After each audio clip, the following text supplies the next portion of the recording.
ഈ നിലയിൽ മുന്നോട്ട് പോയാൽ നാം അഭിമാനിക്കുന്ന, നാം സ്നേഹിക്കുന്ന നമ്മുടെ രാജ്യം അതിവിദൂരമല്ലാത്ത ഭാവിയിൽ ഗുരുതരമായ പ്രശ്നങ്ങളിലേക്ക്, ആഭ്യന്തര പ്രശ്നങ്ങളിലേക്ക് നീങ്ങും എന്നുള്ള ആശങ്കയാണ് എനിക്കടക്കം എല്ലാവർക്കും. ഒരു രാജ്യത്തും അതിന്റെ പൗരന്മാരെ രണ്ട് തട്ടിൽ കണ്ടുകൊണ്ട് രണ്ടാംകിട പൗരന്മാരെ സൃഷ്ടിച്ചുകൊണ്ട് മുന്നോട്ട് പോകാൻ സാധിക്കത്തില്ല എന്ന് ലോകചരിത്രം നമ്മെ പഠിപ്പിച്ചിട്ടുണ്ട്. പക്ഷെ ഇതൊക്കെ പറയുമ്പോഴും തെരഞ്ഞെടുപ്പിലേക്ക് നീങ്ങുമ്പോൾ ഞാനൊക്കെ പ്രത്യാശയോടുകൂടി തന്നെയാണ്, ശുഭാപ്തി വിശ്വാസത്തോടുകൂടിയാണ് ഓരോ ദിവസം കഴിയുന്നവരും ഈ തെരഞ്ഞെടുപ്പിനെ വീക്ഷിക്കുന്നത്. കാരണം നിങ്ങൾക്കറിയാം, 2 മാസങ്ങൾക്ക് മുമ്പ് ശ്രീരാമക്ഷേത്രത്തിന്റെ ഉദ്ഘാടനം, പണിതീരാത്ത ശ്രീരാമക്ഷേത്രത്തിന്റെ ഉദ്ഘാടനം നടത്തിയതിനെ തുടർന്ന് വലിയ പ്രചണ്ഡമായ പ്രചരണം അവർ നടത്തി.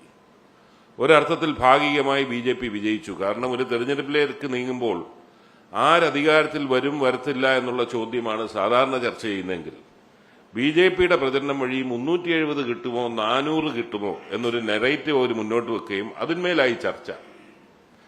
അതിൽ ഭാഗികമായി അവർ വിജയിച്ചു എന്നുള്ളത് ശരിയാണ്. അത് തീർച്ചയായിട്ടും പ്രതിപക്ഷ കക്ഷികളുടെ പ്രവർത്തകരെയൊക്കെ മനസ്സുമടുപ്പിക്കുന്ന നിലയിലേക്ക് ഒരു പരിധി വരെ പോയെങ്കിലും അതിനുശേഷമുള്ള സംഭവവികാസങ്ങൾ കാണുമ്പോൾ 370 പോയിട്ട് കേവല ഭൂരിപക്ഷം കിട്ടത്തില്ല എന്ന ആശങ്ക BJPയെ നയിക്കുന്നു എന്ന് പല ഘടകങ്ങൾ കൊണ്ട് നമുക്ക് ബോധ്യപ്പെടും. രാഷ്ട്രീയ നിരീക്ഷകരും ചൂണ്ടിക്കാണിക്കുന്നത് തന്നെയാണ്. അതിൽ ഒന്നാമത്തെ ഘടകം എന്ന് പറഞ്ഞാൽ, കഴിഞ്ഞ തവണ ഉത്തരേന്ത്യയിൽ കിട്ടാവുന്നതിന്റെ പരമാവധി കിട്ടി, എന്നിട്ടാണ് ഈ 303-ലെത്തിയത്. അതിൽ കൂടുതൽ ഏത് സംസ്ഥാനത്തു നിന്നാണ് കിട്ടാനുള്ളത്? വാദത്തിന് വേണമെങ്കിൽ പറയാം, ഉത്തർപ്രദേശിൽ മാത്രം 80-ൽ 65 അവർക്ക് കിട്ടി. അവിടെ 15 സീറ്റിന്റെ കുറവുണ്ടായെന്ന് പറയാം. ബാക്കി എല്ലായിടത്തും കിട്ടാവുന്നതിന്റെ പരമാവധി കിട്ടി. അങ്ങനെ 370-ലേക്ക് അഹങ്കാരത്തോടുകൂടി നീങ്ങിയ ഒരു രാഷ്ട്രീയ കക്ഷിയുടെ പതർച്ച നമ്മൾ കാണുന്നത് എന്താണ്? 101 സിറ്റിംഗ് MPമാരെ അവർ റീപ്ലേസ് ചെയ്യേണ്ടി വന്നു. ഏതോ സർവേയിൽ എവിടെയോ വാക്കുകേട് കണ്ടതുകൊണ്ടല്ലേ 101 പേരെ മാറ്റേണ്ടി വന്നത്. അതൊരു അസാധാരണമായ ഒരു ഫിഗർ നമ്പറുമല്ലേ. 101 MPമാരെ മാറ്റേണ്ടി വന്നു. ശ്രീരാമക്ഷേത്രവും പ്രാണപ്രതിഷ്ഠയും കഴിഞ്ഞ് ഒരു വലിയ ഉത്തരേന്ത്യയിൽ ഒരു വികാരമുണ്ടാകും, ഒരു ഭക്തിസാന്ദ്രമായ അന്തരീക്ഷമുണ്ടാകും, അത് വോട്ടായി മുതലാക്കാമെന്നൊക്കെ വിചാരിച്ചിട്ട് ഏതോ ഘട്ടത്തിൽ അത് പര്യാപ്തമല്ല എന്ന് ബോധ്യപ്പെട്ടുകൊണ്ടല്ലേ ഇന്ത്യൻ സുപ്രീം കോടതിയിൽ ഞങ്ങൾ ഇപ്പോൾ നടപ്പിലാക്കുന്നില്ല എന്ന് പറഞ്ഞ പൗരത്വ നിയമത്തിന്റെ ചട്ടങ്ങൾ പുറപ്പെടുവിക്കേണ്ടി വന്നത്. അത് ഉദ്ദേശഫലം കാണുന്നില്ല. അന്നേരം അടുത്ത ഒരു ധ്രുവീകരണത്തിനുള്ള ഒരു ആയുധമായി അടുത്തത് കൊണ്ടുവന്നു. അല്ലെങ്കിൽ ഒരു കാരണവുമില്ലല്ലോ ഒരു തെരഞ്ഞെടുപ്പിന്റെ ഡിക്ലറേഷൻ പോലും മാറ്റിവെച്ച് വൈകിപ്പിച്ച് അതിന്റെ തലേന്ന് ഡിക്ലറേഷൻ ഇത് പ്രഖ്യാപിക്കുക, അതിന്റെ പിറ്റേന്ന് ഡിക്ലറേഷൻ വരുന്ന സാഹചര്യം ഇന്ത്യ രാജ്യത്തുണ്ടായി. അതിനുശേഷം 370 കിട്ടുന്നവർ ആണെങ്കിൽ എന്തിനാണ് ഇന്ത്യൻ നാഷണൽ കോൺഗ്രസ് പോലൊരു മുഖ്യ പ്രതിപക്ഷ കക്ഷിയുടെ 3600 കോടി രൂപയുടെ ഇൻകം ടാക്സിന്റെ ഡിമാൻഡും അവരുടെ അക്കൗണ്ടുകൾ മരവിപ്പിക്കുന്ന സാഹചര്യം എന്തിനാണ്? അരവിന്ദ് കെജ്രിവാളിനെ പോലൊരു മുഖ്യമന്ത്രിയെ തെരഞ്ഞെടുപ്പ് പ്രചരണത്തിന്റെ ഭാഗമാകരുത് എന്ന ഏക ലക്ഷ്യത്തോടുകൂടി ED അറസ്റ്റ് ചെയ്ത് ജയിലിലേക്ക് അയക്കുന്ന എന്തിനാണ്? കാരണം ഇതെല്ലാം BJPയിൽ അങ്കലാപ്പുണ്ട് എന്നുള്ളത്. കാരണം ഈ മതം ജാതിയൊക്കെ പറഞ്ഞ് കുറച്ചുനാൾ മയക്കാം, പക്ഷെ അവസാനമായി അവന്റെ പട്ടിണിയും അവന്റെ ദാരിദ്ര്യവും പുറത്തു വരുമ്പോൾ അവന്റെ പ്രതികരണം അതിലുണ്ടാകുമെന്നുള്ള ഒരു സംശയമില്ല. ഇപ്പൊ ഉത്തരേന്ത്യയിലെ ബാക്കി എല്ലാം വിടുക, നിങ്ങൾ കൊല്ലത്തെ മാധ്യമപ്രവർത്തകരൊന്നും വിശകലനം ചെയ്യേണ്ടിയുണ്ട്. 4 സംസ്ഥാനങ്ങളിൽ വരുന്ന മാറ്റം കൊണ്ട് മാത്രം BJPയുടെ അല്ലെങ്കിൽ 270 കടക്കില്ല എന്ന് ബോധ്യപ്പെട്ടു. കർണാടക, തെലുങ്കാന, മഹാരാഷ്ട്ര, ബീഹാർ ഇപ്പം നിതീഷ് കുമാറോട് അപ്പുറത്തോട് പോയതോടെ അവരൊരു വലിയ മുന്നേറ്റമുണ്ടെന്നുള്ള പ്രതീതി വരുത്തിയെങ്കിലും BJPയുടെ ആഭ്യന്തരമായിട്ടുള്ള പഠനത്തിൽ നിന്ന് പുറത്തു വന്നിട്ടുള്ളത് ബീഹാറിലെ ഏറ്റവും അൺപോപ്പുലർ ആയിട്ടുള്ള ജനരോഷം എതിരെ നിൽക്കുന്ന ഒരു മുഖ്യമന്ത്രിയായി നിതീഷ് കുമാർ മാറിയിട്ടുണ്ട്. അതുകൊണ്ട് തന്നെ BJPയുടെ ബീഹാറിലെ സ്ഥിതി പരിങ്ങലാണ്. കഴിഞ്ഞ തവണ 40-ൽ 39 കിട്ടിയെങ്കിൽ ഇത്തവണ അത് കിട്ടത്തില്ല.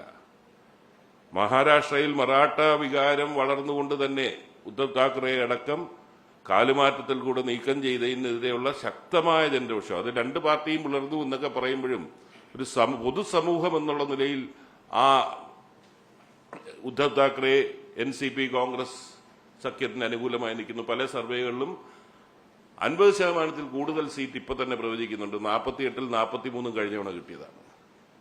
തെലങ്കാനയിലും ആന്ധ്രയിലെയും സ്ഥിതി ഞാൻ പറയാതെ തന്നെ അറിയാം. ഗവൺമെന്റുകൾ മാറി കോൺഗ്രസ് വളരെ ശക്തമായി മുന്നേറുന്ന സാഹചര്യമാണ്. ഈ 4 സംസ്ഥാനങ്ങളുടെ കണക്ക് വെച്ച് തന്നെ 270 കടക്കാൻ സാധ്യതയില്ല. ഇതുകൂടാതാണ് ഉത്തരേന്ത്യയിലെ ഞാൻ പറഞ്ഞല്ലോ ദാരിദ്ര്യവും പട്ടിണിയും ഒക്കെ എങ്ങനെ ബാധിക്കുമെന്നുള്ളത്. അതുകൊണ്ട് ഈ തെരഞ്ഞെടുപ്പിൽ BJP മുന്നോട്ട് വെച്ച നെറേറ്റീവ് അല്ല ഇവിടെ യാഥാർത്ഥ്യമാകുന്നത്. ഇവിടെ ഇന്ത്യ മുന്നണിയുടെ മുന്നേറ്റം ഉണ്ടാകുന്നു, ഇന്ത്യ മുന്നണി അധികാരത്തിൽ വരും എന്ന് തന്നെ പ്രതീക്ഷയുമായിട്ടാണ് ഇന്നത്തെ സാഹചര്യം. അതിലേക്കാണ് വിരൽ ചൂണ്ടുന്നത്. ഇവിടെ നിന്നുകൊണ്ടാണ് കേരളത്തിലെ രാഷ്ട്രീയം പരിശോധിക്കേണ്ടത്. ഇന്നലെയും കേരളത്തിന്റെ മുഖ്യമന്ത്രിയുടെ പത്രസമ്മേളനം ഉണ്ടായി. ആ പത്രസമ്മേളനത്തിൽ എന്താണ് പരിശ്രമിച്ചത്? നട്ടാക്കുരുക്കാത്ത നുണ പറയുന്ന ഒരു മുഖ്യമന്ത്രിയായി മാറുക. അദ്ദേഹത്തിന് ഇപ്പോൾ സ്വന്തമായിട്ടുള്ള ചിന്താശേഷി നഷ്ടപ്പെട്ടതാണോ എന്താണെന്നറിയില്ല. ആരോ എഴുതി കൊടുക്കുന്നത് വായിക്കുന്നത് കൊണ്ടാണ് ഇങ്ങനെ അബദ്ധം പറയുന്നത്. ഒരു മുഖ്യമന്ത്രിക്ക് പറയാൻ പറ്റുന്ന കളവാണ്. ആദ്യം പൗരത്വ നിയമത്തെ തുടർന്ന് കോൺഗ്രസ് എംപിമാര് വോട്ട് ചെയ്തില്ലെന്ന് പറഞ്ഞ്, കോൺഗ്രസ് എതിർത്തില്ലെന്ന് പറഞ്ഞ്, രാഹുൽ ഗാന്ധി എതിർത്തില്ലെന്ന് പറഞ്ഞ്, ഏറ്റവും ഒടുവിൽ ഇന്നലെ മണിപ്പൂരിലേക്ക് രാഹുൽ ഗാന്ധി പോയില്ല, അവിടെ ആനി രാജയാണ് പോയതെന്ന് പോലും ഒരു മുഖ്യമന്ത്രി പറയുമ്പോൾ പരിതപിക്കാമെന്നല്ലാതെ മറ്റൊന്നുമില്ല. പക്ഷേ ഇവരുടെ രാഷ്ട്രീയം എന്താണ്? ഇന്ന് രാജ്യത്ത് എന്താണെങ്കിലും പോരാട്ടം 2 ചേരികൾ തമ്മിലാണ്. മുൻകാലങ്ങളിലാണ് 3-ാം ചേരിയെ കുറിച്ചൊക്കെ പറഞ്ഞുകൊണ്ടിരുന്നത്. മുൻകാലങ്ങളിൽ CPM-ന് പറയാൻ എളുപ്പമായിരുന്നു. തെരഞ്ഞെടുപ്പിന് ശേഷം ഒരു 3-ാം ചേരി വരും, അതിൽ നിന്നൊരു പ്രധാനമന്ത്രി ഉണ്ടാവും, അവരെ ഞങ്ങൾ പിന്തുണയ്ക്കും എന്നാണ് പറഞ്ഞിട്ടുള്ളതെങ്കിൽ ഇന്ന് രാജ്യത്ത് ബൈപോളറായിട്ട് നടക്കുന്ന ഈ ഫൈറ്റിൽ ഒന്നുകിൽ നരേന്ദ്രമോദി വേണോ, അല്ലെങ്കിൽ കോൺഗ്രസ് പറഞ്ഞില്ലെങ്കിൽ നമ്മൾ ആഗ്രഹിക്കുന്ന എല്ലാവരും ആഗ്രഹിക്കുന്ന പോലെ രാഹുൽ ഗാന്ധി വേണോ എന്നുള്ള ചോദ്യം മാത്രമേ ഇന്ന് നമ്മുടെ മുമ്പിലുള്ളൂ. അവിടെ CPM എടുക്കുന്ന നിലപാട് ആരെ സഹായിക്കാൻ? പൗരത്വ നിയമം ചർച്ച ചെയ്യരുതെന്ന് പറഞ്ഞ് ന്യൂനപക്ഷത്തിന്റെ മതപണ്ഡിതന്മാരും ഇന്ത്യ രാജ്യത്തെ എല്ലാ രാഷ്ട്രീയ കക്ഷികളും അത് ചർച്ച ചെയ്യില്ലെന്ന് നിലപാടെടുത്തപ്പോൾ പിണറായി വിജയൻ പോയേക്കുന്ന ചർച്ച ചെയ്യാൻ മാത്രമല്ല, അതിന് സെലക്ട് ചെയ്തത് മലപ്പുറം, പിന്നെ അതാ കാസർഗോഡ്, കണ്ണൂര്, പിന്നെ കൊല്ലം. എന്ത് സന്ദേശം ഇവർ കൊടുക്കുന്ന? ഇടതുപക്ഷ പ്രസ്ഥാനങ്ങളാന്ന് പറയുന്നത് വർഗീയതയ്ക്കെതിരെ പോരാടുന്നവരാണെന്നല്ലേ ഇവർ പറയുന്നത്. പക്ഷെ അവർ തെരഞ്ഞെടുത്ത് എന്താ? തൃശ്ശൂര് പ്രശ്നമില്ലയോ? കോട്ടയത്ത് പ്രശ്നമില്ലയോ? എന്നാൽ ഇവരുടെ ലക്ഷ്യം എന്താണ്? BJP മുന്നോട്ട് വെക്കുന്ന ആ വർഗീയ രാഷ്ട്രീയത്തിന്റെ അന്തരീക്ഷം അത് നിലനിൽക്കണം, അത് നിലനിന്നാൽ മാത്രമേ ഞങ്ങൾക്ക് എന്തെങ്കിലും അതിൽ നിന്ന് കിട്ടത്തുള്ളൂ എന്ന കാഴ്ചപ്പാട് നയിക്കുന്നത് കൊണ്ടാണ് രാഷ്ട്രത്തെ സ്നേഹിക്കുന്നവരൊക്കെ തിരസ്കരിക്കണമെന്ന് പറയുന്ന വിഷയങ്ങൾ ഉദ്ധരിച്ചുകൊണ്ട് വരുന്നത്. പക്ഷെ അതെല്ലാം ഉണ്ടാവുമ്പോഴും ഇവരുടെ എക്കാലവും എല്ലാവരെയും പറ്റിക്കാൻ സാധിക്കത്തില്ല എന്ന് പറയുന്നത്. BJP-യുടെ ഭയം നിൽക്കുന്നത് കൊണ്ടാണല്ലോ ന്യൂനപക്ഷ സംരക്ഷകർ എന്നുള്ള ഒരു മേലങ്കി ധരിച്ചുകൊണ്ട് കുറച്ചു കാലമായി നിൽക്കുന്നത്. ഏറ്റവും കൂടുതൽ കാസർഗോഡ് ഇന്നലെ മുഖ്യമന്ത്രി പറഞ്ഞപ്പോൾ പോലീസ് നല്ലപോലെ അന്വേഷിച്ചു എന്നാണ് പറയുന്നത്. കാസർഗോഡ് റിയാസ് മൗലവി കൊലയുമായി ബന്ധപ്പെട്ട് ഞാൻ വേറെ ഒന്നുമില്ല, ആ വിധിയിൽ കോടതിയുടെ വിധി വായിച്ചിട്ട് അതിനെക്കുറിച്ച് മറുപടി പറയട്ടെ. എന്താണ് പറഞ്ഞത്? നിലവാരമില്ലാത്ത ഏകപക്ഷീയമായ അന്വേഷണം നടന്നിരിക്കുന്നു. ഇതിനേക്കാൾ ഒരു ഇൻഡിക്മെന്റ് ഒരു ഗവൺമെന്റ് ഉണ്ടോ? പോലീസിനേക്കാൾ കൂടുതലുണ്ടോ? പോലീസ് എന്ന് പറഞ്ഞൊരു സാധനമില്ല. അതുകൊണ്ടാണല്ലോ സിദ്ധാർത്ഥന്റെ കേസിൽ ഡൽഹിയിൽ അയക്കേണ്ട കത്ത് കൊച്ചിക്ക് അയച്ച വിദ്വാന്മാരല്ലിയത്. അതായത് ആഭ്യന്തര വകുപ്പ് എന്താണെന്ന് നമുക്ക് തെളിയുന്നതാണ്. പക്ഷെ ആ റിയാസ് മൗലവി കേസ് നിസ്സാരമായി കാണാൻ സാധിക്കുമോ? അത് ഒറ്റപ്പെട്ട സംഭവമാണെന്ന് കാണാൻ സാധിക്കുമോ? അവിടെ മുസ്ലിം വിരോധമാണ് ഇതിന് കാരണം എന്ന് പറയുമ്പോഴും അത് എസ്റ്റാബ്ലിഷ് ചെയ്യാനുള്ള ഒരു മോട്ടവും എസ്റ്റാബ്ലിഷ് ചെയ്യാൻ അവർക്ക് സാധിച്ചിട്ടില്ല. RSS ആണെന്ന് സ്ഥാപിക്കാൻ RSSന്റെ പ്രേരണയാൽ അതുകൊണ്ടാണ് ഇദ്ദേഹത്തെ കൊന്നത് എന്ന് പറയുമ്പോൾ RSS ആണെന്ന് സ്ഥാപിച്ചെടുക്കാനുള്ള ഉത്തരവാദിത്വം ഉണ്ടല്ലോ. എന്നാൽ നിയമവിദഗ്ധർക്ക് പറയുന്നത് ഇത്ര മോശപ്പെട്ട നിലയിലേക്ക് ഒരു കേസ് നടത്തിപ്പുണ്ടായിട്ടില്ല. ഇത് ഒറ്റപ്പെട്ടയാണെന്ന് ഞാൻ കാണുന്നില്ല. കാരണം നമ്മൾ ഈ കൂട്ടത്തിൽ ചർച്ച ചെയ്യേണ്ടതാണ്. കോടിയേരി ബാലകൃഷ്ണനെതിരെ ബോംബ് എറിഞ്ഞ കേസ് എവിടെ ആയിരിക്കുന്നു? CPM-ന്റെ പിണറായി കഴിഞ്ഞാൽ കേരളത്തിലെ ഏറ്റവും വലിയ മുഖമായിരുന്നല്ലോ കോടിയേരി ബാലകൃഷ്ണന്റെ യോഗ സ്ഥലത്തേക്ക് BJP-ക്കാർ RSS-കാർ ബോംബ് എറിഞ്ഞ സംഭവം ഇപ്പൊ എടുത്തിരിക്കുന്നു. ആ കേസ് എന്തായിരിക്കുന്നു? മോഹനം മാഷിനെതിരെ വധശ്രമത്തിന് നടത്തി എന്ന് പറഞ്ഞുകൊണ്ടുള്ള കേസ് ഇപ്പൊ കോടതിയിലുണ്ടെന്ന് പറയുന്നു. പക്ഷെ അതിന്റെ ഒരു വിവരവും കിട്ടിയിട്ടില്ല. സുരേന്ദ്രന്റെ കള്ളപ്പണ കേസ് എവിടെ പോയിരിക്കുന്നു? സുരേന്ദ്രന്റെ കള്ളപ്പണവും 2019 തെരഞ്ഞെടുപ്പുമായി ബന്ധപ്പെട്ടുണ്ടായിരുന്ന എല്ലാവർക്കും ബോധ്യപ്പെടുന്ന നിലയിലേക്കുള്ള BJPക്കാർ പോലും സമ്മതിക്കുന്ന നിലയിലേക്കുള്ള കാര്യം ഉണ്ടായിട്ട് അതെവിടേക്കുന്നു? അന്നേരം RSSനെതിരെ പോരാടുന്നു എന്ന് ഒരു ഭാഗത്ത് വീമ്പിളക്കുമ്പോൾ മറുഭാഗത്ത് തികച്ചും വ്യത്യസ്തമായിട്ട് അവർക്ക് വിധേയമായി നിൽക്കുന്നു എന്ന് തന്നെയാണ് ഈ സംഭവവികാസങ്ങൾ ഏറ്റവും ഒടുവിൽ റിയാസ് മൗലവിയുടെ കാര്യത്തിൽ അടക്കം സൂചിപ്പിക്കുന്നത്. ഞാൻ കൂടുതലായി ഇതിലേക്ക് കടക്കുന്നില്ല. പക്ഷെ ഈ ഗവൺമെന്റ് ഓരോ ദിവസവും തുടരുന്നത് ഒരു ദുരന്തമായി തന്നെ കേരളത്തിൽ ഭവിച്ചുകൊണ്ടിരിക്കുക. ഇപ്പൊ ഇന്നലെ വന്ന സുപ്രീം കോടതിയിൽ കഴിഞ്ഞ 2 മാസമായി കാലമായി സുപ്രീം കോടതി ഇപ്പം അനുവദിക്കും എന്ന് പറഞ്ഞു.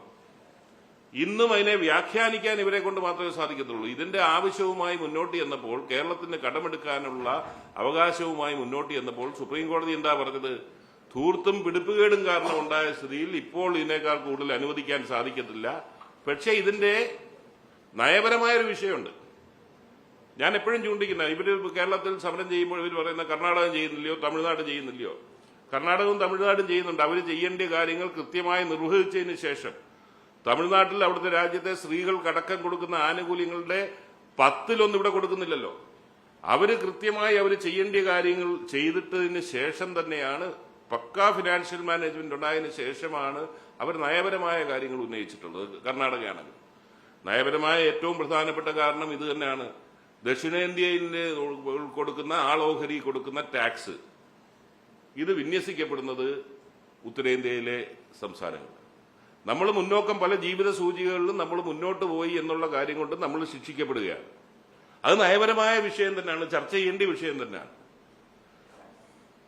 എന്നാൽ ആ വിഷയങ്ങളടക്കം ഭരണഘടന ബെഞ്ച് ചർച്ച ചെയ്യണം. അല്ലാതെ കടമെഴുതി ഞങ്ങൾക്ക് ഇഷ്ടമുള്ള പോലെ ഒരു സോവറിൻ സ്റ്റേറ്റിന് ഞങ്ങൾക്ക് ഇഷ്ടമുള്ളതുപോലെ കടമെടുക്കാം എന്ന് പറയുന്നത് നമുക്ക് അംഗീകരിക്കാനൊക്കത്തില്ല. നിങ്ങളൊരു കാര്യം ആലോചിക്കുക.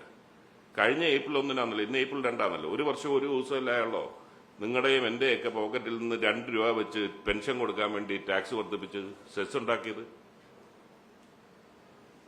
അതുവരെ മാറി മാറി വരുന്ന സർക്കാർ പെൻഷൻ കൊടുത്തുകൊണ്ടിരുന്നല്ലോ. ഈ 2 രൂപ അഡീഷണൽ വാങ്ങിച്ചിട്ടും എന്തുകൊണ്ട് പെൻഷൻ മുടങ്ങി? എന്തുകൊണ്ട് ഈ കെടുകാര്യസ്ഥത ഉണ്ടാകുന്നു? ഞാൻ സത്യം പറഞ്ഞാൽ സുപ്രീം കോടതി വിധി കേട്ടത് വലിയ ആശങ്കയോടുകൂടിയാണ്. നമുക്ക് രാഷ്ട്രീയമൊക്കെ പിന്നെ മറക്കാം, അത് പിന്നെ ഉണ്ടാകും. കേരളത്തിന്റെ സ്ഥിതി എന്താണ് ഈ വർഷവും സംഭവിക്കാൻ പോകുന്നത്? അടുത്ത വർഷത്തേക്കുള്ള 15,000 കോടി രൂപ ഞാൻ കടമെടുത്തു കഴിഞ്ഞു. അടുത്ത വർഷത്തേക്ക് 15,000 കോടി കടമെടുത്തു കഴിഞ്ഞു. ഇനി കിഫ്ബിയുടെ കടമെടുപ്പിന്റെ തിരിച്ചടവിന്റെ സമയമായിരിക്കുന്നു. മസാല ബോണ്ട് അടക്കം തിരിച്ചടയ്ക്കേണ്ട സമയമായി, അതിന്റെ പലിശ കൊടുക്കേണ്ട സമയമായിരിക്കും. എങ്ങനെ കേരളം ഈ വർഷം മുന്നോട്ട് പോകും എന്നുള്ളതിൽ എനിക്ക് ആശങ്കയുണ്ട്. നമ്മൾ ഒരിക്കലും കണ്ടിട്ടില്ലാത്ത നിലയിലേക്ക് ശ്രീലങ്കയിൽ കഴിഞ്ഞ വർഷം സംഭവിച്ചതുപോലെ ഒരു സാഹചര്യം കേരളത്തിൽ സംജാതമാകാൻ പോകുന്നു എന്നുള്ളതാണ് നമ്മുടെ മുമ്പിലുള്ള ഒരു ഭയപ്പെടുത്തുന്ന ചിത്രം. അതുകൊണ്ട് ഞാൻ ദീർഘിപ്പിക്കുന്നില്ല. ഈ പശ്ചാത്തലം എല്ലാം കണക്കിലെടുത്തുകൊണ്ട് ഈ തെരഞ്ഞെടുപ്പിനെ സംബന്ധിച്ചിടത്തോളം ദേശീയ തലത്തിൽ BJPയെ താഴെ ഇറക്കാനുള്ള പോരാട്ടം കഴിഞ്ഞ ദിവസം പിണറായി വിജയൻ തന്നെ പറഞ്ഞു, BJPയെ താഴെ ഇറക്കണം. BJPയെ താഴെ ഇറക്കി അവിടെ കയറാൻ രാഹുൽ ഗാന്ധിയേ ഉള്ളൂ. അതെന്താ സംഭവിക്കാത്തത്? ഞാൻ കഴിഞ്ഞ ദിവസം നിങ്ങളുടെ അടുത്ത് പലതും ചോദിച്ചു. പൗരത്വ സംരക്ഷണ ജാഥയോ എന്തൊക്കെയോ നടത്തിയല്ലോ, സദസ്സ് നടത്തി. അവിടെ എന്താണ് പിണറായി വിജയൻ പറയുന്നത്? ഇതിന് ഈ രാജ്യത്ത് പരിഹാരം എന്ന് പറയുന്നത് മോഡി അധികാരത്തിൽ നിന്ന് മാറണം, അല്ലേ? മോഡി അധികാരത്തിൽ നിന്ന് മാറണമെന്നുള്ളതേ ഉള്ളൂ പരിഹാരം. എന്നാൽ ഇതെല്ലാം റദ്ദാക്കും. അവിടെ CPM ചിത്രത്തിലുണ്ടോ? CPMനെ ഞങ്ങളിപ്പോ അധികാരത്തിൽ AK ബാലൻ തന്നെ പറഞ്ഞല്ലോ അവരുടെ ഇന്നത്തെ അവസ്ഥ എന്താണെന്ന്. അധികാരത്തിൽ വരുമെന്നോ അല്ലെങ്കിൽ അധികാരത്തിൽ വരുന്ന മുന്നണിയെ നിയന്ത്രിക്കുമെന്നോ ഒന്നും പറയുന്നില്ലല്ലോ. ഞങ്ങൾക്ക് എങ്ങനെയും 4 സീറ്റ് കിട്ടാനുള്ള മാർഗമുണ്ടോ എന്ന് മാത്രം ചിന്തിക്കുന്ന ഒരു രാഷ്ട്രീയ കക്ഷിയെ സംബന്ധിച്ചിടത്തോളം എങ്ങനെയാണ് ഈ പോരാട്ടത്തെ അവർ ന്യായീകരിക്കുന്നത്? ഈ എല്ലാ ദിവസവും ഈ തെരഞ്ഞെടുപ്പ് പ്രചരണം ആരംഭിച്ചതിന് ശേഷം എല്ലാ ദിവസവും പിണറായി വിജയൻ വാ തുറന്നു കഴിഞ്ഞാൽ രാഹുൽ ഗാന്ധി അധിക്ഷേപിക്കാൻ മാത്രമാണ് നിയോഗിക്കുന്നത്. ഒരിടത്തെങ്കിലും നിങ്ങൾ ആരെങ്കിലും കേട്ടിട്ടുണ്ടോ നരേന്ദ്രമോദിയെ പേരെടുത്ത് വിമർശിച്ച പിണറായി വിജയന്റെ ഒരു പ്രസംഗം നിങ്ങൾക്ക് ആർക്കെങ്കിലും കേൾപ്പിച്ചു തരാമോ? ഒരെണ്ണം. പക്ഷെ എല്ലാ ദിവസവും രാഹുൽ ഗാന്ധിയെ വിമർശിക്കുന്നു. അന്നേരം ഇവരുടെ മുഖ്യ ശത്രു ആരാണ്? ഇവരുടെ മുഖ്യ ശത്രു ഇന്ത്യൻ നാഷണൽ കോൺഗ്രസ് ആണ് എന്നുള്ളത് നമുക്ക് ചിത്രം ബോധ്യപ്പെടുകയാണ്.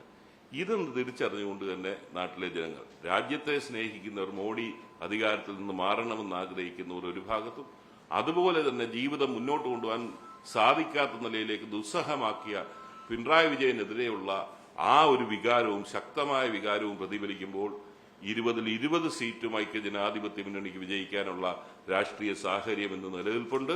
കൊല്ലം പാർലമെന്റിനെ സംബന്ധിച്ചിടത്തോളം ഞങ്ങൾ 100% ഞങ്ങൾക്ക് കോൺഫിഡൻസ് ഉണ്ട് എന്ന് പറഞ്ഞ് ഞങ്ങളുടെ പ്രവർത്തനത്തിൽ ഒരു കോട്ടവും ഉണ്ടാകത്തില്ല. ഞങ്ങളെ സംബന്ധിച്ചിടത്തോളം ഒരു ജനപ്രതിനിധി എന്തായിരിക്കണം, ഒരു പാർലമെന്റേറിയൻ എന്തായിരിക്കണം, ഒരു MP എന്തായിരിക്കണം എന്ന് ഈ 10 വർഷം കൊണ്ട് തെളിയിച്ച വ്യക്തിയാണ് സഖാവ് NK പ്രേമേന്ദ്രൻ. അതിനുള്ള ജനകീയ അംഗീകാരം ഈ മണ്ഡലത്തിൽ അദ്ദേഹത്തിനുണ്ട്, അദ്ദേഹം പ്രതിദാനം ചെയ്യുന്ന മുന്നണിക്കുണ്ട്. അതിനനുയോജ്യമായി തന്നെയുള്ള വിജയം ഈ തെരഞ്ഞെടുപ്പിൽ ഉണ്ടാകും എന്ന് മാത്രമാണ് എനിക്ക് ഈ കാര്യത്തെക്കുറിച്ച് പറയാനുള്ളത്.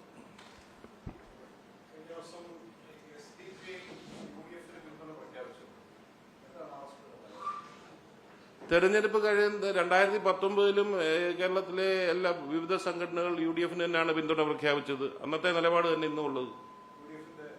അല്ല, 2019 പല കക്ഷികളും ഇതുപോലെ UDF തെരഞ്ഞെടുപ്പ് വന്നപ്പോൾ പിന്തുണ പ്രഖ്യാപിച്ചു. അതിന് മുമ്പ്, അതിന് ശേഷവും ചില കക്ഷികൾ LDF, ഈ പറയുന്നവരടക്കം LDF പിന്തുണ പ്രഖ്യാപിച്ചിട്ടുണ്ട്. ഞാൻ പറഞ്ഞ 2019 തെരഞ്ഞെടുപ്പ് ഞങ്ങൾ മത്സരിക്കുമ്പോൾ നിങ്ങളുടെ വോട്ട് എനിക്ക് വേണ്ട എന്ന് ഞങ്ങൾ ആരടുത്തും പറയാറില്ല. അപ്പൊ ആരെങ്കിലും പിന്തുണച്ചുകൊണ്ട് വന്നു കഴിഞ്ഞാൽ ഇങ്ങോട്ട് കയറത്തില്ല എന്ന് ഞങ്ങൾ പറയത്തില്ല. അത് കേരളത്തിലെ മുന്നണികൾ മാറി മാറി ഇവരുടെ എല്ലാം പിന്തുണ സ്വീകരിച്ചിട്ടുണ്ട്. അതുപോലെ തന്നെ പോയാൽ മതി. ഞാനല്ലേ മറുപടി പറഞ്ഞത്, അതിനല്ലേ മറുപടി പറഞ്ഞത്. RSPയുടെ നിലപാടാണ് RSPയുടെ സംസ്ഥാന സെക്രട്ടറി പറഞ്ഞത്. 2019 ഇതുപോലെ പലരും ഞങ്ങളെ പിന്തുണച്ചിട്ടുണ്ട്, അന്ന് ഞങ്ങൾ സ്വീകരിച്ചിട്ടുണ്ട്. അതിന്റെ ആവർത്തനം ഇപ്പോൾ ഉണ്ടാകുമ്പോൾ ഞങ്ങൾ സ്വീകരിക്കും. ആ കാര്യത്തിലൊക്കെ LDF മുൻകാര്യങ്ങളിൽ സ്വീകരിച്ചതുപോലെ തന്നെ അതിൽ മറ്റു തെറ്റുണ്ടെന്ന് എനിക്ക് തോന്നുന്നില്ല.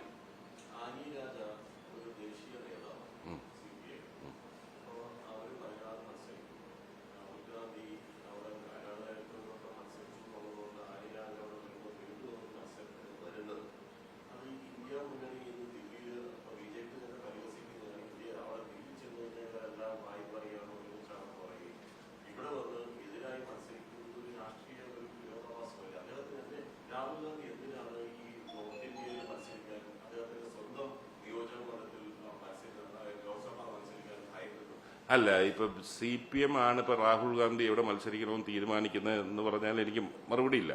പിന്നെ ഞാനൊന്ന് ചോദിച്ചോട്ടെ, ഇപ്പൊ ഞങ്ങളുടെ RSPയിൽ ഞാനും ഒരു ദേശീയ നേതാവാണ്. അതുകൊണ്ട് ഞാൻ മത്സരിക്കുന്നിടത്ത് വേറെ ആരും മത്സരിക്കില്ലെന്ന് പറയാൻ നോക്കൂ. എന്തായി പറയുന്നത്? ആനി രാജ കഴിഞ്ഞ 2019 ഈ വാദം ഉന്നയിച്ചാൽ പോലും മനസ്സിലാക്കാം.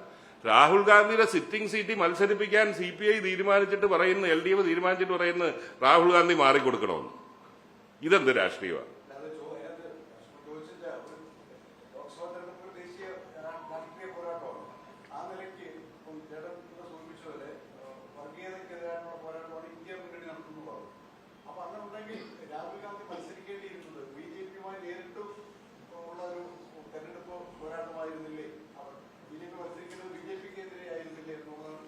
അനിരാജ എന്താ പൊന്നാനി മത്സരിക്കാത്ത? ഈ തെരഞ്ഞെടുപ്പിൽ CPMന്റെ പോളിറ്റ് ബ്യൂറോ അംഗമാരെല്ലാം ഒന്ന് പൊന്നാനി മത്സരിക്കാത്ത? അല്ല, ഞാൻ ചോദിക്കുന്നതിന് ഒരു ഔചിത്യം വേണ്ട. രാഹുൽ ഗാന്ധിയുടെ സിറ്റിംഗ് സീറ്റിൽ അദ്ദേഹം മത്സരിക്കുന്നു. അദ്ദേഹം പാർലമെന്റിൽ സുരക്ഷിതമായി വരേണ്ട ആവശ്യമാണ്. ആർക്കും അറിയാവുന്നതാണ്. ഉത്തർപ്രദേശിൽ അടക്കമുള്ള ഈ പറഞ്ഞതുപോലെ ഉത്തർപ്രദേശിൽ കോൺഗ്രസിന്റെ ശക്തി കുറഞ്ഞിട്ടുണ്ട്. അതിനൊന്നും ഇതില്ലല്ലോ. അദ്ദേഹത്തിനെ തെലങ്കാനയിൽ നിന്ന് വിളിച്ചു, കർണാടകത്തിൽ നിന്ന് വിളിച്ചു, പലരും വിളിച്ചു. അദ്ദേഹം സിറ്റിംഗ് സീറ്റിൽ തന്നെ മത്സരിക്കാൻ തീരുമാനിച്ചു. രാഹുൽ ഗാന്ധി ഇന്ത്യൻ പാർലമെന്റിൽ വരണം. കാരണം ഈ കേരളത്തിന്റെ അതിർത്തി വിട്ടാൽ CPM CPI അടക്കം രാഹുൽ ഗാന്ധിയുടെ കൈ പിടിച്ചാണ് നടക്കുന്നത്. എനിക്ക് അത് സാരമില്ല. രാഹുൽ ഗാന്ധിക്ക് അല്പം പേടിയാന്ന് വെച്ചോ, സാധിച്ച് രാഹുൽ ഗാന്ധി ഇവിടെ നമ്മൾ ഈ പൊട്ടക്കിണറ്റിലെ തവളയുടെ അവസ്ഥയിൽ നിന്ന് മാറണ്ടേ. ഈ കേരളത്തിൽ മാത്രം നിന്നുകൊണ്ടാണ് രാജ്യത്തിന്റെ രാഷ്ട്രീയത്തെ വീക്ഷിക്കുന്നത്. രാഹുൽ ഗാന്ധി ഇന്ത്യൻ പാർലമെന്റിൽ വരണം. ഇന്ത്യൻ നാഷണൽ കോൺഗ്രസിനെ ഇന്ത്യ രാജ്യത്തെ 543 സീറ്റിൽ എവിടുന്ന് മത്സരിക്കാനുള്ള അധികാരം ഇന്ത്യൻ നാഷണൽ കോൺഗ്രസിനാണ്, CPMനല്ല. അതങ്ങനെ CPM പറയുന്നു രാഹുൽ ഗാന്ധി എവിടുന്ന് മത്സരിക്കണോ? ഉത്തർപ്രദേശ് പോലെയുള്ള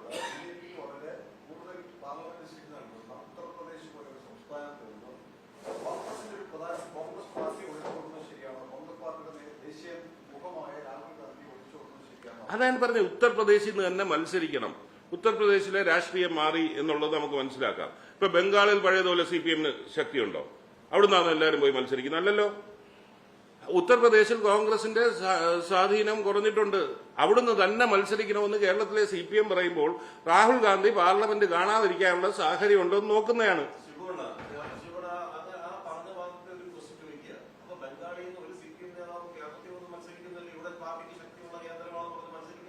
ബംഗാളുകാർക്ക് അറിയാം ഇവിടെ വന്നാ തോറ്റു പോകുന്നു, ഇവിടെ വന്നാ തോറ്റു പോകുന്ന അറിയായിരിക്കും.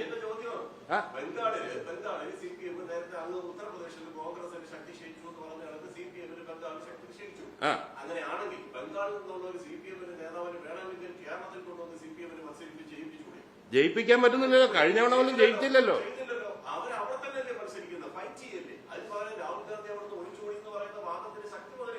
എന്റെ രാജ്കുമാറെ, നിങ്ങളും എല്ലാം ഒരുമിച്ചല്ലേ അവിടെ ഫൈറ്റ് ചെയ്യുന്നത്? എന്താ ഫൈറ്റ് എന്ന് നമുക്കറിയാമല്ലോ. ഈ ഫൈറ്റ് എന്ന് കേരളത്തിൽ പറയാവുന്നല്ല, അവിടെ എന്താ നടക്കുന്നതെന്ന് നമുക്കറിയാമല്ലോ. അതുകൊണ്ട് വോട്ട് കൂടും. കഴിഞ്ഞ 10 വർഷത്തിനിടയിൽ കേരളത്തിലെ CPM-ന്റെ ഏറ്റവും കൂടുതൽ വർഗീയ ദുരുപയോഗം പ്രത്യേകിച്ച് ഒരു മുസ്ലിം കൺസോളിഡേഷന് വേണ്ടി ശ്രമിക്കുന്നുണ്ട്. അത് ദേശീയ രാഷ്ട്രീയത്തിൽ ചർച്ച ചെയ്യുന്നുണ്ട്. അങ്ങനെ ഈ മുഹമ്മദ് തുടങ്ങിയപ്പോൾ അതിനെ സൂചിപ്പിക്കുകയും CPM-ൽ കാണുന്ന ആ ഒരു അപജയത്തിലെ നമ്മൾ ആശങ്കയോടെ കാണട്ടെ. വലിയ ആശങ്കയോടുകൂടിയും ഇപ്പോൾ അധികാരമുള്ളതുകൊണ്ട് പിടിച്ചു നിർത്തുന്നതാണ്. അധികാരം നഷ്ടപ്പെടുന്ന CPM എങ്ങോ ഏത് ദിശയിലേക്ക് പോകുമെന്ന് കണ്ടറിയേണ്ടിയിരിക്കുന്നു. അത് എന്നെ പോലുള്ളവരെ ആശങ്കപ്പെടുത്തുന്നതാണ്. കാരണം അവിടെ ഇന്ന് പ്രത്യക്ഷത്തിൽ തന്നെ BJP പ്രത്യക്ഷത്തിലായിരുന്നു, ഇന്നും പരോക്ഷമെന്ന് പറയാൻ സാധിക്കത്തില്ല. ആ നിലയിലേക്കുള്ള ഒരു നയം സ്വീകരിച്ചു പോകുമ്പോൾ നാളെ കേരളത്തിൽ വർഗീയ ശക്തികൾക്ക് വളരാനുള്ള ഒരു മണ്ണ് അത് പാകപ്പെടുത്തിയെടുക്കുകയാണെന്നാണ് ഞാൻ ഭയപ്പെടുന്നത്. ഇത് ആപൽക്കരമായ രാഷ്ട്രീയമാണ്. അതാണ് ഞാൻ പലതും പറഞ്ഞത്. കോൺഗ്രസിന്റെ ഒരു നേതാവ്, അയാളുടെ പേര് ഒരു ഹിന്ദു നാമധേയമാണെങ്കിൽ അവൻ സംഘി. കോൺഗ്രസിന്റെ ഒരു നേതാവ് അമ്പലത്തിൽ പോയി കഴിഞ്ഞാൽ, കുറിയിട്ട് കഴിഞ്ഞാൽ അവൻ സംഘി. ഈ നിലയിലേക്കുള്ള പ്രചരണം അപകടകരമായ രാഷ്ട്രീയമാണ്. BJP പറയുന്നത് മനസ്സിലാക്കുക. ഇപ്പൊ ബഹുമാനപ്പെട്ട ലീഡറുടെ മകള്, അവരുടെ ഒരു പ്രസ്ഥാനം, ഇപ്പൊ പലരും പോയി, അതിനെക്കുറിച്ചൊന്നും ഞാൻ പറയുന്നില്ല, അതൊക്കെ പോയിക്കോട്ടെ. പക്ഷെ ലീഡറുടെ മകളെക്കുറിച്ച് രാഹുൽ മാങ്കൂട്ടത്തിൽ നടത്തിയൊരു പരാമർശം വലിയ കുറെ പേർക്ക് പ്രതിഷേധം ഉന്നയിച്ചു. പക്ഷെ ആ കൂട്ടത്തിൽ പ്രതിഷേധം ഉന്നയിച്ചവരൊരു കാര്യം ആലോചിക്കണം. ലീഡറെ പോലൊരു വ്യക്തി കേരളത്തിൽ ഒരു പൊളിറ്റീഷ്യൻ ഒരു പുതിയ സംസ്കാരം കാട്ടിക്കൊടുത്താണ് എല്ലാ മാസവും 1-ാം തീയതി ഗുരുവായൂർ പോയി തൊഴുക എന്നുള്ളത്. ഒരു വലിയ വിഭാഗം കോൺഗ്രസ് നേതാക്കന്മാരും കേരളത്തിന്റെ പൊതുസമൂഹവും അത് ഏറ്റെടുത്ത് ആ നിലയിലേക്കുള്ള ഭക്തി വേറെ മതേതരത്വം വേറെ എന്നുള്ള നിലയിലേക്ക് എന്റെ ഒരു പ്രഖ്യാപനമായിരുന്നു.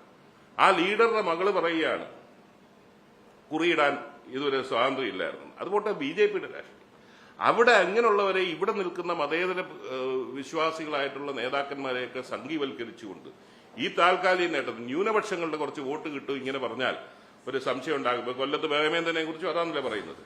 ആ പറയുന്നതിന്റെ ലക്ഷ്യം അതാണ്. പക്ഷെ അത് ആപൽക്കരമായ രാഷ്ട്രീയമാണ്. ആ ചോദ്യം ചോദിച്ചതിന് നന്ദി.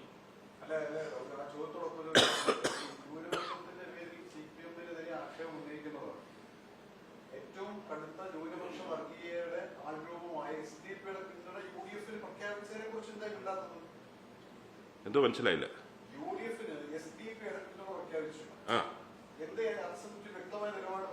എന്താ LDF-നെ പിന്തുണയ്ക്കാത്തോണ്ടുള്ള പ്രശ്നമാണോ? അല്ലല്ലേ, അതാണോ ഇവിടെ പ്രശ്നം? ഞാൻ പറഞ്ഞല്ലോ, വളരെ വ്യക്തമായി പറഞ്ഞല്ലോ. 2019 കഴിഞ്ഞല്ലേ 2024 വന്നത്. ഇപ്പൊ എന്താ സവിശേഷത? ഇതൊരു BJP-ക്കാർ ചോദിക്കുകയാണെങ്കിൽ എനിക്ക് മനസ്സിലാക്കാം. രണ്ടും സ്വരം ഒന്നായി മാറുന്നതിന്റെ ഉദാഹരണമാണല്ലോ ആവർത്തിച്ച് ആ സംശയം തന്നെ വരുന്നത് അനിലിന്റെ ഭാഗത്തുനിന്ന്. അത് അവരുടെ ചോദ്യം ചോദിച്ചെന്ന് ഇന്നിപ്പോ സുരേന്ദ്രൻ ചോദിച്ചിരിക്കുന്നു അതിനെക്കുറിച്ച്. എന്നാൽ ഈ രണ്ട് സ്വരം ഒന്നാകുന്നത് എങ്ങനെയാണ്? ഇവരൊക്കെ നേരത്തെ ഇത് പറഞ്ഞതുപോലെ മുൻകാലങ്ങളിൽ എടുത്തിട്ടുള്ള രാഷ്ട്രീയ നിലപാടും ആരെ പിന്തുണച്ചിട്ടുണ്ടെന്നൊക്കെ ഉള്ള അറിയാം. 2019 കേരളത്തിലെ ഇത്തരം പല കക്ഷികളും രാജ്യത്തിന്റെ തെരഞ്ഞെടുപ്പിന്റെ പ്രാധാന്യം കണ്ടുകൊണ്ട് UDF-നെ പിന്തുണച്ചു.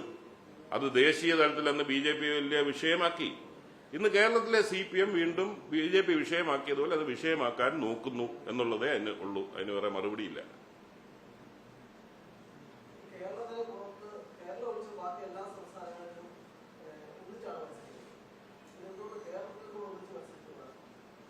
കേരളത്തിൽ ഞങ്ങൾക്ക് അവരുടെ പിന്തുണ ആവശ്യമില്ല.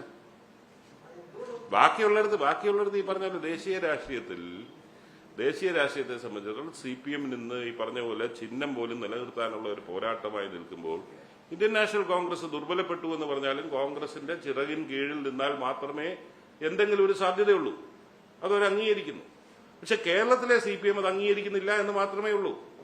ഈ പോരാട്ടം ഈ രണ്ട് ശക്തികൾ തമ്മിലുള്ളതാണ്. അതിന് രാജ്യത്തെ ഓരോരുത്തരും എവിടെ നിൽക്കുന്നു എന്നുള്ള ചോദ്യമാണ്. ആ ചോദ്യത്തിന് പിണറായി വിജയൻ മറുപടി പറയുന്നില്ല. യെച്ചൂരി മറുപടി പറയുന്നുണ്ട് ഡൽഹിയിൽ. പക്ഷേ പിണറായി വിജയൻ കേരളത്തിൽ അദ്ദേഹത്തിന് ഇന്നും അത് നേരം എടുത്തിട്ടില്ല. അദ്ദേഹം അത് പറയുന്നില്ല. അതേ ഉള്ളൂ ഇതിന്റെ വ്യത്യാസം. ഇവിടെ ഈ പറഞ്ഞതുപോലെ ഇവിടെ ഇനിയും ഞാൻ ഒന്നുകൂടെ പറയാം, ഉച്ചി കുത്തുന്ന ശരി BJP ഇവിടുന്ന് ഒരു സീറ്റും ജയിച്ചു പോകാൻ പോകുന്നില്ലെന്നുള്ളതാണ് ഞങ്ങളുടെ വിലയിരുത്തൽ. അതുകൊണ്ട് തന്നെ ഈ സൗഹൃദമായ പോരാട്ടം ഒക്കെ ആകുന്നതിന് കുഴപ്പമൊന്നുമില്ല. ഇല്ല, വേണ്ട, ഞങ്ങൾക്ക് മത്സരിച്ച് ജയിക്കാൻ അറിയാമല്ലോ.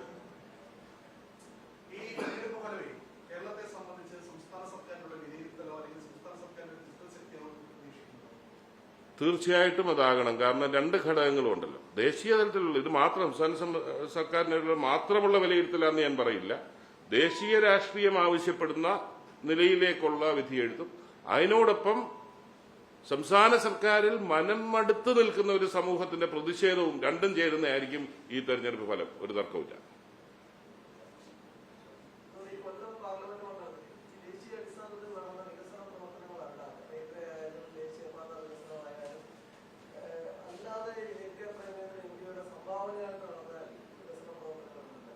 അല്ല, NK പ്രേമേന്ദ്രൻ MP പിന്നെ നാവായിക്കുളത്തൊന്നും കൊണ്ടുവന്ന് വികസനം ചെയ്യാനൊക്കെ പാർലമെന്റിൽ പോയി കഴിഞ്ഞാൽ ഇപ്പൊ ഒരു MLA ആണെങ്കിൽ സംസ്ഥാന ഗവൺമെന്റിന്റെ ഭാഗമായിട്ട് ഇടപെട്ടുകൊണ്ട് ആ വികസന പ്രവർത്തനങ്ങൾ എത്തിക്കും.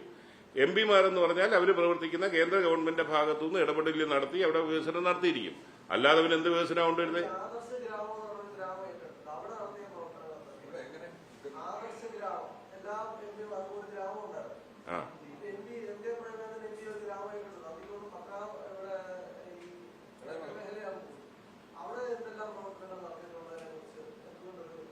എന്റെ കയ്യിൽ ഇപ്പോൾ വിശദാംശങ്ങളില്ല. വേണമെങ്കിൽ അന്വേഷിച്ച് തരാം.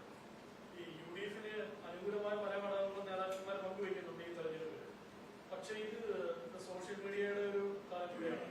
ഇത് ജനങ്ങളിൽ എത്തിക്കുന്നതിന് വേണ്ടി ഒരു വലിയൊരു സംവിധാനം ഇപ്പോഴും പ്രവർത്തിക്കുന്നുണ്ടോ? തെരഞ്ഞെടുപ്പായിട്ട് പോലും അതിനൊരു പ്രചരണത്തിന് തീർച്ചയില്ലാന്നുള്ളൊരു വിമർശനം സാധാരണ പ്രവർത്തകർ പറയുന്നു. കഴിഞ്ഞ ദിവസം ഞാനിതൊന്ന് റിവ്യൂ ചെയ്തു. കൊല്ലത്തെ ഞങ്ങളുടെ സ്ഥാനാർത്ഥിയുടെ റീച്ച് എങ്ങനെ ഉണ്ട് എന്ന്.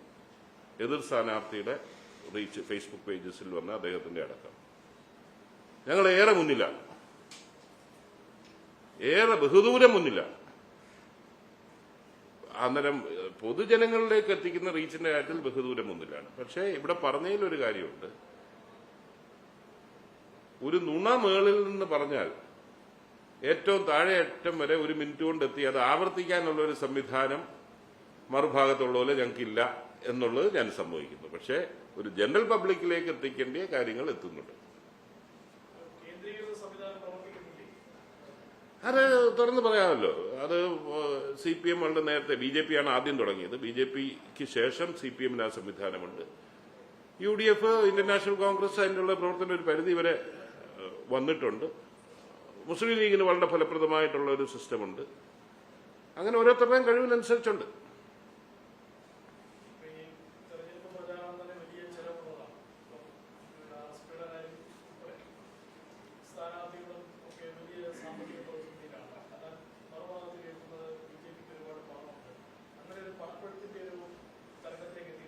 അല്ല, നിങ്ങൾ റോഡിൽ കൂടെ പോകുന്നവർക്ക് ബോധ്യപ്പെടുമല്ലോ പണം എവിടെയാണുള്ളത് എവിടെ ഇല്ലെന്നുള്ളത് വളരെ വ്യക്തമായിട്ട്. BJPക്കാണേലും LDFനാണേലും പണത്തിന് ഒരു ഷോർട്ടേജും ഇല്ല എന്നുള്ളത് എല്ലാവരുടെയും കൺമുമ്പിലുള്ള കാര്യമാണ്. അതൊരു യാഥാർത്ഥ്യമാണ്. പക്ഷെ അതിനെയൊക്കെ അതിജീവിക്കാൻ ജനങ്ങളുടെ പിന്തുണയുണ്ട്. അത് വെച്ച് ഞങ്ങൾ മുന്നോട്ട് പോകും.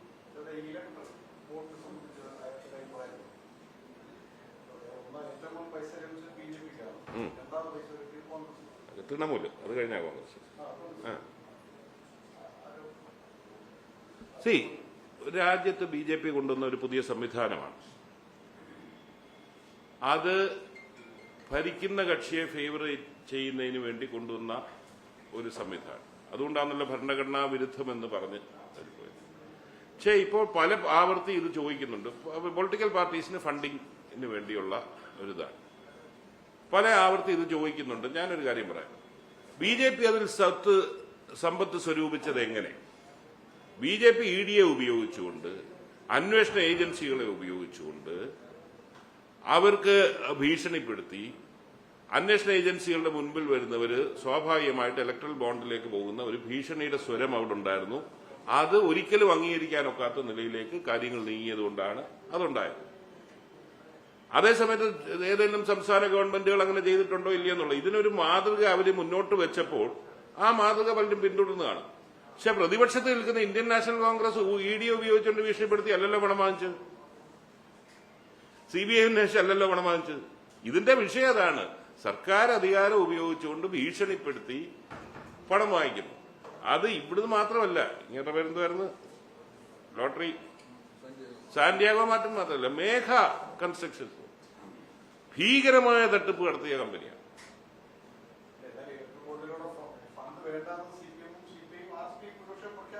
ഞങ്ങൾക്ക് തരാൻ ആരുമില്ലായിരുന്നു, ഉള്ള പറയാം. അല്ലല്ല, അത് തീർച്ചയായിട്ടും ഫണ്ട് സ്വരൂപിക്കുന്നത് ഈ പാർട്ടികളെ സംബന്ധിച്ചിടത്തോളം ഫണ്ട് സ്വരൂപിക്കുന്നത് പൊതുജനങ്ങളിൽ നിന്ന്, വ്യവസായികളിൽ നിന്നൊക്കെ ഫണ്ട് സ്വരൂപിക്കാറുണ്ട്.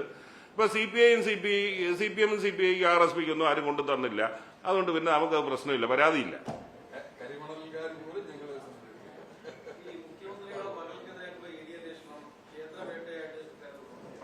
ഒരു ഇതും നടക്കത്തില്ല. അല്ലല്ല, ഞാൻ പറയട്ടെ, അതൊരു കേജ്രിവാളിനെ അറസ്റ്റ് ചെയ്തപ്പോൾ സോഷ്യൽ മീഡിയയിൽ വളരെ രസകരമായ ഒരു പോസ്റ്റ് ഞാൻ കണ്ട്. ഹേമന്ത് സോറനെ അറസ്റ്റ് ചെയ്തു, കേജ്രിവാളിനെ അറസ്റ്റ് ചെയ്തു. എന്നാൽ താഴെ ഒരാൾ എഴുതിയേക്കുന്നത് അല്ലെങ്കിലും ഈ കേരളത്തിനോട് വിവേചനമാണ് എന്ന് പറയുന്നുണ്ട്. എന്ന് പറഞ്ഞ പോലെയുള്ളത് ഇത് എന്നേ അകത്താണ്ടിയായിരുന്നു. ഇത് കേരളത്തിലെ ഇന്ത്യ രാജ്യത്തെ ഒരു പ്രതിപക്ഷത്തെ പഞ്ചായത്ത് മെമ്പറുടെ ഭാഗത്തുനിന്ന് ഒരു വീഴ്ച ഉണ്ടെങ്കിൽ പോലും പിടിച്ചകത്താക്കുന്ന EDയും ഇതും. 2021 ഇലക്ഷന് മുമ്പ് തൊട്ടുമുമ്പല്ലേ ഇതുപോലെ വന്നത്? ഇലക്ഷന് തൊട്ടുമുമ്പ് സ്വർണ്ണക്കടത്ത് കേസുമായി ബന്ധപ്പെട്ട് ഒരു ഘട്ടത്തിൽ വന്ന് വാർത്ത കൊടുത്ത് പിണറായി വിജയനെ പോലും ചോദ്യം ചെയ്യാൻ പോകുന്നു എന്ന് ED വാർത്ത കൊടുത്ത കേസല്ലേ? വളരെ ബോധപൂർവമല്ലായിരുന്നോ? അതായിരുന്നു ED വേട്ടയാടുന്നു എന്നുള്ള ആ നിലയിലേക്ക് പ്രചരിപ്പിക്കാനും ന്യൂനപക്ഷ വോട്ടുകളടക്കം അന്ന് അങ്ങോട്ട് ഷിഫ്റ്റ് ചെയ്യാൻ ഇടയായത്. ആ കേസ് എന്തായി? ഇപ്പൊ 3 വർഷം കഴിഞ്ഞല്ലോ. ആ കേസിന്റെ പിന്നെ കേട്ടിട്ടില്ലല്ലോ. എന്ന് പറഞ്ഞതുപോലെ 2024 ഇലക്ഷന് തൊട്ടു മുമ്പ് വന്ന് FIR രജിസ്റ്റർ ചെയ്ത് 2021 മുമ്പ് ഈ അന്വേഷണം തുടങ്ങിയല്ലേ? എന്തുകൊണ്ട് ആരും അറിഞ്ഞില്ല? എന്തുകൊണ്ട് BJP ഇത് പുറത്ത് പറഞ്ഞില്ല? 2024 മുമ്പ് 21 മുമ്പ് ഒരു പൊതു തെരഞ്ഞെടുപ്പിന് നടക്കുന്നതിന് മുമ്പ് തന്നെ ഈ അന്വേഷണം നടന്നിട്ട് എന്തുകൊണ്ട് പൊതുസമൂഹം അറിഞ്ഞില്ല? അന്നേരം ഇത് തെരഞ്ഞെടുപ്പ് വന്നപ്പോൾ ഉള്ള ഒരു കാര്യം മാത്രമേ ഉള്ളൂ. ഇതിൽ നിന്നൊന്നും നടക്കാൻ പോകുന്നില്ല എന്ന് ഞങ്ങൾക്ക് ഉത്തമ വിശ്വാസമുണ്ട്.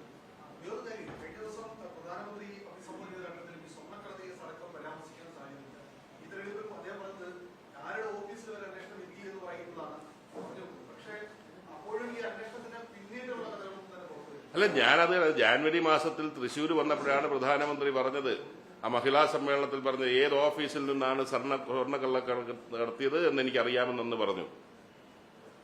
ഞങ്ങളും പറയുന്നതാ, ഞങ്ങൾക്ക് എല്ലാവർക്കും അറിയാം. നിങ്ങളെന്ത് ചെയ്തു? അതാണ് ഞാൻ ചോദിച്ച ആ അന്വേഷണം എവിടെ പോയി? എന്താണെങ്കിലും പ്രധാനമന്ത്രി ഏതെങ്കിലും അന്വേഷണ ഏജൻസികളുടെ വിവരം കയ്യിൽ വെച്ചോണ്ടല്ല പ്രധാനമന്ത്രി സംസാരിക്കത്തുള്ളൂ. നുണയൊത്തിരി പറയും, അത് വേറെ കാര്യം.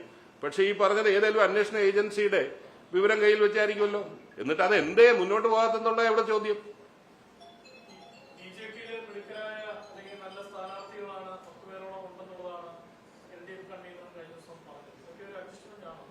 വളരെ വ്യക്തമല്ലേ? അത് ഞാൻ അറിയാതെ തന്നെ അറിയാമല്ലോ. പക്ഷെ അതിൽ ഈ പാവം CPIക്കാർ ഈ കഥ അറിയാതെ ആട്ടം കാണുകയാണ് കേട്ടോ.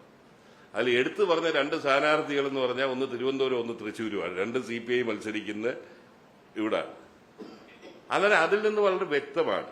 തിരുവനന്തപുരത്തെ വളരെ ദൗർഭാഗ്യകരമാണ്. ഞാൻ ആശങ്കയോടുകൂടി കാണുന്ന ഒരു കാര്യം ഇവിടെ പങ്കിടാതിരിക്കാൻ നിവൃത്തിയില്ല. തീരപ്രദേശത്ത് ഒരു പ്രചരണമാണ് പന്നിയൻ അനുകൂലമായിട്ടാണ് അവിടെ ചർച്ച മൊത്തം.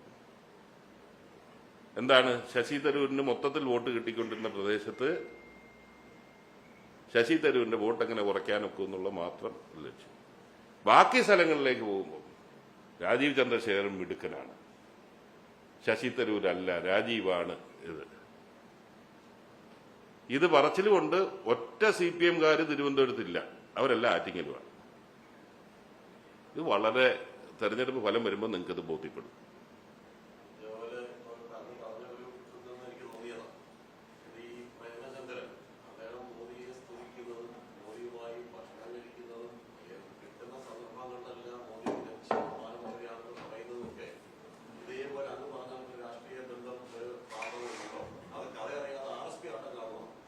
പണ്ട് നിങ്ങളെല്ലാം കൂടെ എന്നെ വലിച്ചു കീറിയല്ലോ, ഞാനിപ്പോഴും ഇവിടെ തന്നെ ഇരിപ്പുണ്ടല്ലോ. ഞാനിപ്പോഴും മോഡിക്കെതിരെ പറഞ്ഞുകൊണ്ട് ഇവിടെ തന്നെ ഉണ്ടല്ലോ. മോഡിയുടെ കൂടെ പോയില്ല. മോഡിയെ ഒന്ന് കണ്ടതിന് അനുഭവിച്ചത് എന്താണെന്ന് എനിക്കറിയാം. പക്ഷെ എന്റെ നിലപാടുകൾ മാറിയില്ലല്ലോ. എന്ന് പറഞ്ഞ പോലെ പ്രേമേന്ദ്രൻ പറഞ്ഞാലും പ്രേമേന്ദ്രന്റെ നിലപാട് എന്താണെന്ന് പാർട്ടിക്കും ബോധ്യമുണ്ട്, പൊതുസമൂഹത്തിനും ബോധ്യമുണ്ട്. ഒരു കുഴപ്പമില്ല.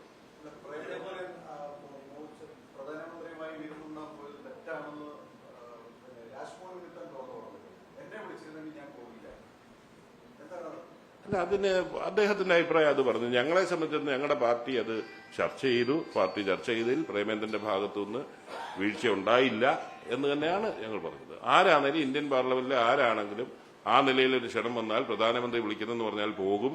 ആ പോകുന്നതിൽ തെറ്റില്ല എന്ന് തന്നെയാണ് ഞങ്ങളുടെ പാർട്ടിയുടെ അഭിപ്രായം.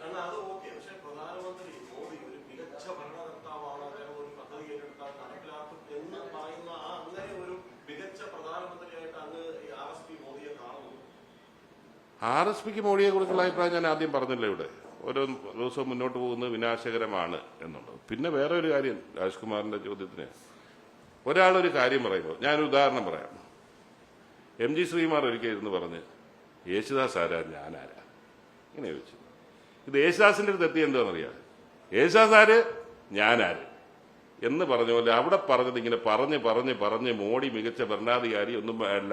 അവിടെ പ്രധാനമന്ത്രിയുടെ ഓഫീസ് മോണിറ്റർ ചെയ്യും, ഉദ്ഘാടനം ചെയ്യുന്ന പ്രോജക്ട് മോണിറ്റർ ചെയ്യും എന്ന് മാത്രം ഒരു പരാമർശമാണ് നടത്തിയത്.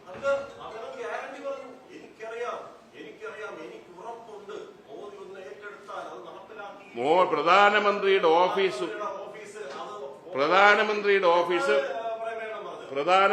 ഓഫീസ് പ്രധാനമന്ത്രി ഉദ്ഘാടനം ചെയ്യുന്ന പദ്ധതികൾ കൃത്യമായി മോണിറ്റർ ചെയ്ത് അതിന്റെ ഇംപ്ലിമെന്റേഷൻ നോക്കും, അത് മോണിറ്റർ ചെയ്യുമെന്നാണ് പറഞ്ഞത്. അത് തന്നെയാണ് പറയുന്നത്. അതാണ് ഞാൻ പറഞ്ഞത്. അദ്ദേഹത്തിന് ആ കാര്യത്തിൽ മോണിറ്റർ ചെയ്യുമെന്ന് ഉറപ്പുണ്ട്.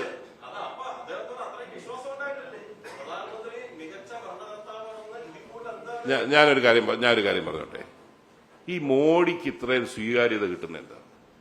അദ്ദേഹത്തിനോട് നിങ്ങളടക്കം കാണിക്കുന്ന അസ്പർശ്യത. മോഡി എന്ന പ്രധാനമന്ത്രി നമുക്ക് ഇഷ്ടമില്ല, അദ്ദേഹത്തിന്റെ രാഷ്ട്രീയത്തോട് ഇഷ്ടമില്ല. പക്ഷേ പ്രധാനമന്ത്രിയാണ്. അദ്ദേഹത്തെ ഒരു വലിയ വിഭാഗത്തിന്റെ ഇടയിൽ മഹത്വവൽക്കരിക്കുകയാണ്. ഷിബു ബേബി ജോൺ പോയി കണ്ടു, വലിയ കുഴപ്പമാണ്. ഒരു വലിയ വിഭാഗത്തിന് അദ്ദേഹത്തോട് അനുകമ്പ തോന്നുകയാണ്. ഈ നിലയിലേക്ക് ഒരു പ്രധാനമന്ത്രി, നമുക്ക് ഇഷ്ടമില്ലാത്ത രാഷ്ട്രീയത്തിന്റെ ഇതാണെങ്കിലും പ്രധാനമന്ത്രിയാണ്. അദ്ദേഹത്തോടൊന്ന് സംസാരിച്ചു കഴിഞ്ഞാൽ അതൊക്കെ പ്രശ്നമാണെന്ന് വ്യാഖ്യാനിച്ചു പോകുന്നത് ദയവ് ചെയ്ത് അവസാനിപ്പിക്കണമെന്നാണ് എനിക്ക്. എന്താ പിണറായി വിജയൻ പോയി ആറന്മുള കണ്ണാടി കൊടുത്താൽ കുഴപ്പമില്ലയോ? അല്ല, ഞാൻ ചോദിച്ചതിന് പറ. പിണറായി വിജയൻ 4 ആറന്മുള കണ്ണാടി കൊടുത്തിട്ടുണ്ട്, ഞാൻ 1 കൊടുത്തുള്ളൂ. കുഴപ്പമില്ലയോ? അതെന്താ?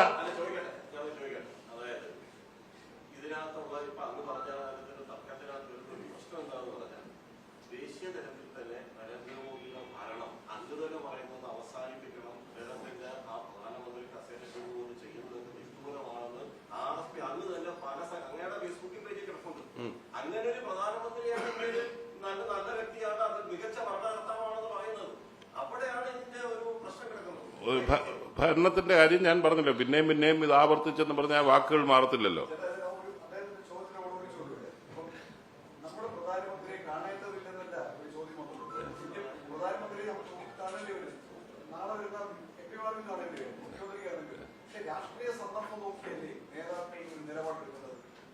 അല്ല, തീർച്ചയായിട്ടും രാഷ്ട്രീയം എല്ലാ കാര്യത്തിലും രാഷ്ട്രീയമുള്ള ഒരു കാലഘട്ടത്തിൽ കൂടെ പോകുമ്പോഴത്തേക്കും രാഷ്ട്രീയ സന്ദർഭമൊക്കെ ഉണ്ട്. പക്ഷേ ഞാൻ ചോദിക്കുന്ന ഈ രാഷ്ട്രീയ സന്ദർഭം വെച്ചുകൊണ്ട് തന്നെ ഞാൻ ആദ്യം ചോദിച്ചല്ലോ, നരേന്ദ്രമോദിയെ പേരെടുത്ത് പിണറായി വിജയൻ വിമർശിച്ച ഒരു പ്രസംഗം അനിലിനെ ഏൽപ്പിച്ചേരാ, ഒരെണ്ണം. എന്താ പറഞ്ഞത്? എന്തുവാ? മോദി ഭരണം അവസാനിക്കണം. അതിന്റെ തുടർച്ച ഞാനും കേട്ട്. അത് കഴിഞ്ഞ തവണ മോഡി ഭരണം ഇവിടെ അവസാനിക്കണമെന്ന് ന്യൂനപക്ഷങ്ങള് ചിന്തിച്ചു. രാഹുൽ ഗാന്ധി പ്രധാനമന്ത്രിയാകും എന്ന് ആഗ്രഹിച്ചു എന്ന് വിചാരിച്ചുകൊണ്ട് അവർക്ക് വോട്ട് ചെയ്തു. ഇതാ പറഞ്ഞത് ഇന്നലെ പറഞ്ഞത്.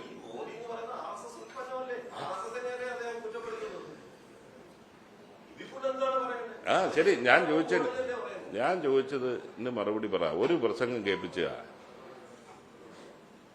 ഓക്കെ, അന്നേരം എല്ലാവർക്കും താങ്ക് യു.